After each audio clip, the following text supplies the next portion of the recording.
زد کوچه کوچه گشتنم، در دلم زد در دیگر شهر گشتنم. خانه می روم نزد مادرم می روم، خانه می روم نزد مادرم می روم. در دلم زد در غریبی گشتنم، در دلم زد کوچه کوچه گشتنم، در دلم زد در دیگر شهر گشتنم. خانه می روم نزد مادرم می روم، خانه می روم نزد مادرم می روم.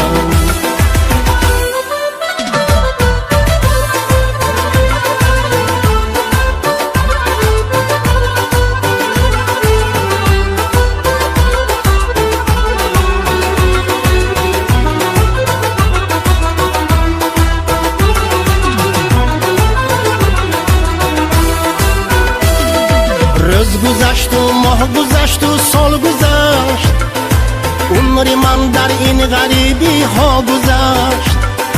من ندانم چی سختیه در دلی من، این شبی من شب نمیسنی روز گذشت. در دلم زد در غریبی گشتنم، در دلم زد کوچه کوچه گشتنم، در دلم زد در دیگر شهر گشتنم. خانه می روم نزد مادرم می روم، خانه می روم نزد مادرم می روم.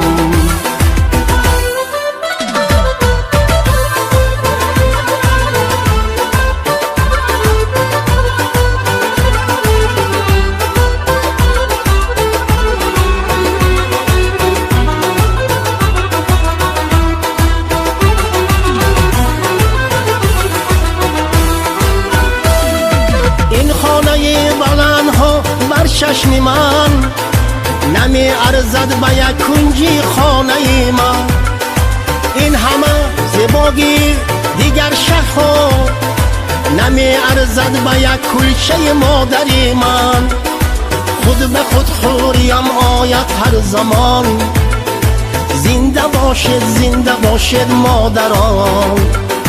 خانه می روم این سحر خیزم ز خواب، طاقتم تا گشته من پرشتا.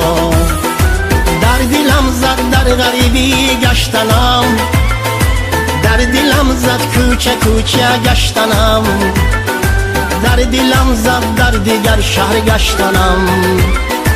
خانه می روم نزد مادرم می روم، خانه می روم نزد مادرم می روم، خانه می روم نزد مادرم می روم، خانه می روم نزد مادرم.